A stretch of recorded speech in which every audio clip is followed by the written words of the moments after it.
Oh, no, no, no.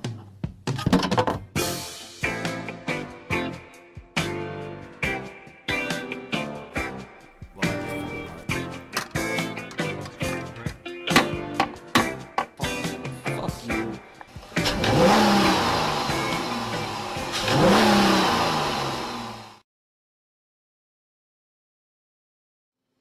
Hey everyone, how's it going? The roads here suck. Here, again.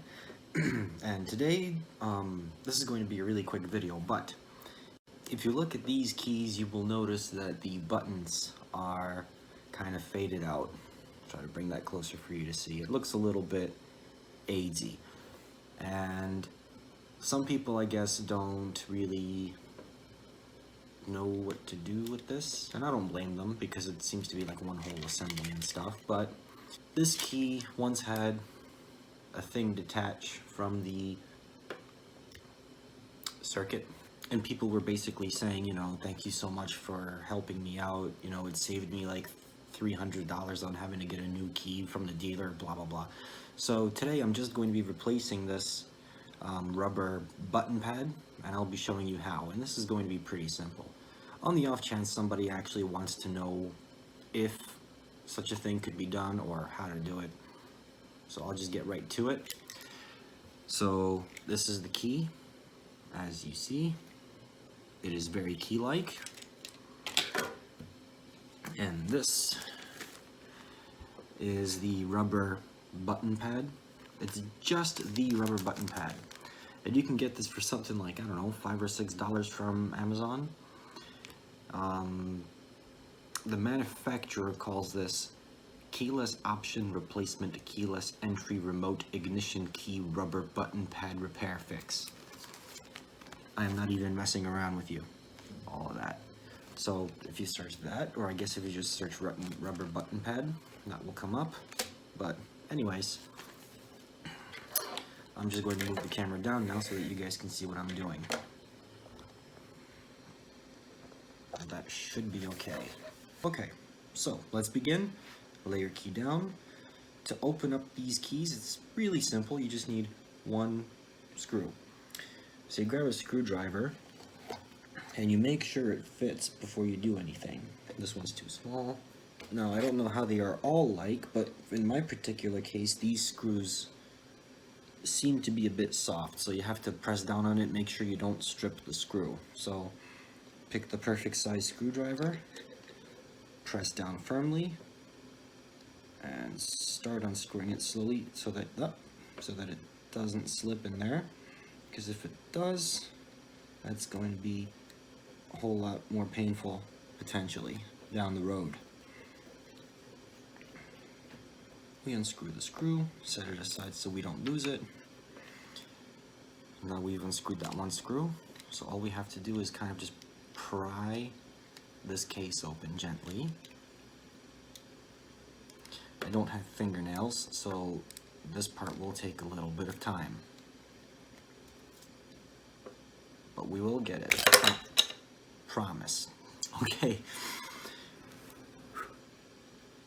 So this is the main circuit, just set that aside. This is the back casing. Let me just set this out so that you guys can see all of the components. Like so. Okay, and now we have this.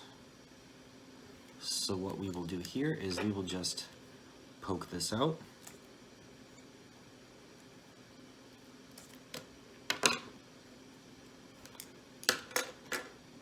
This component is now effectively broken and useless, but after, you know, seeing 15 years of use and 15 years in the pocket and all of that, that doesn't surprise me.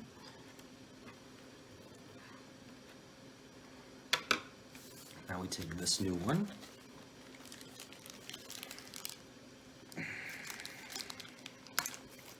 If I can even get to it. There we go.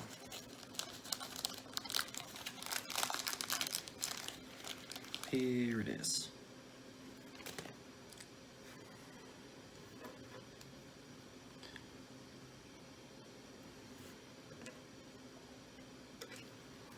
And I will take this part, and I will just gently, so as to not, you know, break the buttons off, just coerce it into place.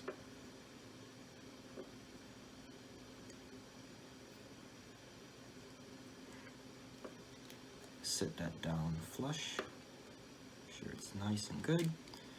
Wipe off any excess dirt that somehow got in there, I guess.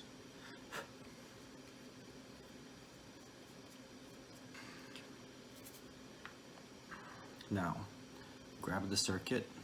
This is the button side, because the buttons will push against these silvery chips, or buttons, I guess, you could call them.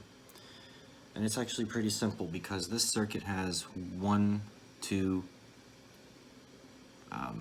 there's a third one in there, like little holes that correspond to these little, I want to call them nipples, I guess, inside the key. So we just rest that on there,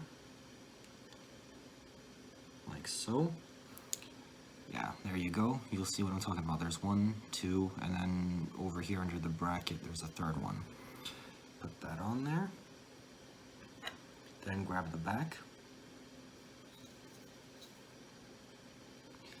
Slide that on.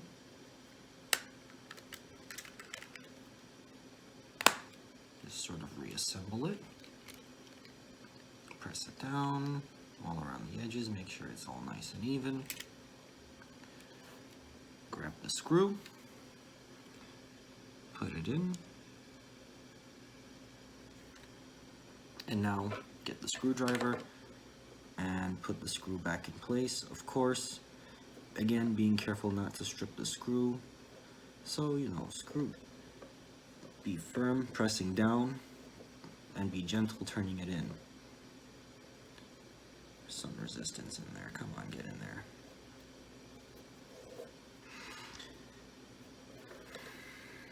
If you have a bunch of screws laying around that just happen to be this size, I do recommend replacing it, because this one's just kind of brittle, I guess. And I mean, the screw itself is fine, I just don't like the fact that the head of the screwdriver skips over the head of the screw this much. It doesn't have to be crazy tight, just make sure it's in there nice, is all.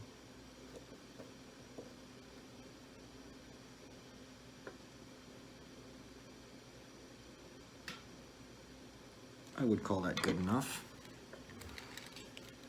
Give it a little bit of a shake. Screws in there good. Case is on there solid. Now let's press the button and make sure it works right. It does. So there you go.